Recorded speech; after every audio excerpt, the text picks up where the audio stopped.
Hey everyone, here's FG again, and as I'm thinking you're probably guessing, this is not a Frontier.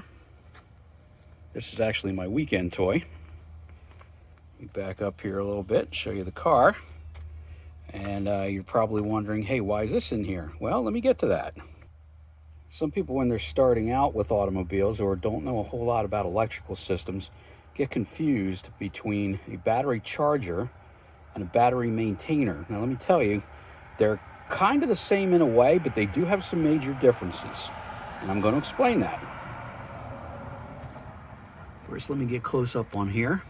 This guy here is a battery charger. As you can see, there is a large charge button here, and you see some other ones over here. Battery voltage, reconditioning, alternator check, and engine start.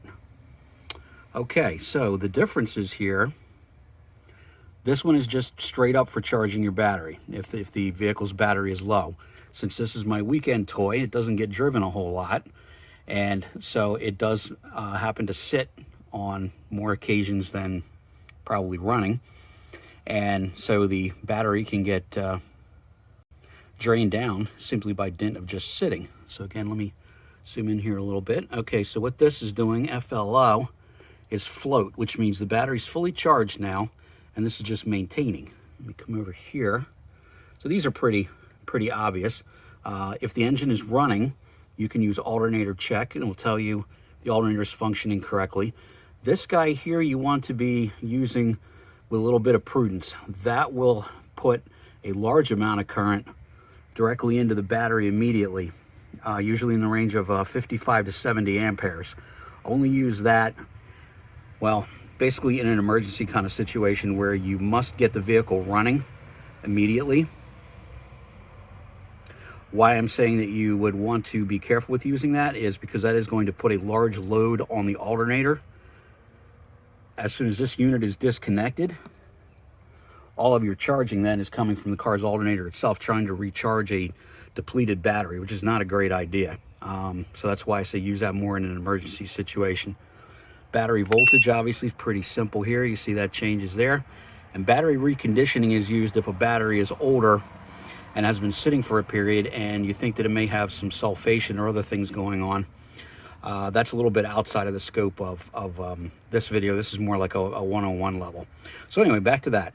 So if your vehicle battery is down, you're going to be using this guy. Now, once you've got the battery up to snuff, especially if you may have fully charged it like this, where it's at float right now, and then you take the car out and you drive it for a while and then you bring it back, right? Then we come down to this little guy, and you can see that it's way tinier and weighs almost nothing because it doesn't have very much circuitry inside. So this is a battery maintainer. When this is full, this will keep it full. So what you want to use this is after you've run this or you've driven the vehicle for a period and the battery's in good condition, you go ahead and you plug this guy on and you put that back onto the battery terminals. Well, actually the battery's buried in this car, so there's actually a remote post right here, but basically the same thing. And this just keeps the battery level even. This is only capable of producing maybe a half to 1 ampere of actual power output, which is not much. That's about 12 to 14 watts. This guy here can produce over 20 amperes if a battery is heavily depleted. And this display right here will show you what's going on.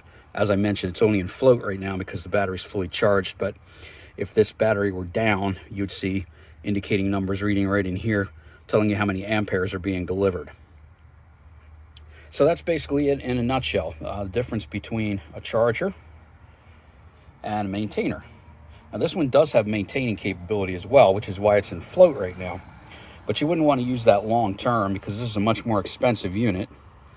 And as you can see, it's a lot bigger too, so it'd be a little more difficult to close the hood if you wanted to, you know, basically have that sitting underneath of there and then shut things so that if you happen to be in a neighborhood where people are a little more curious and, you know, maybe come by and look at things, or maybe combine pocket things, those are the kind of neighborhoods that don't fare so well.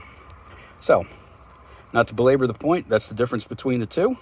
Thank you for watching. Until next time, FG out.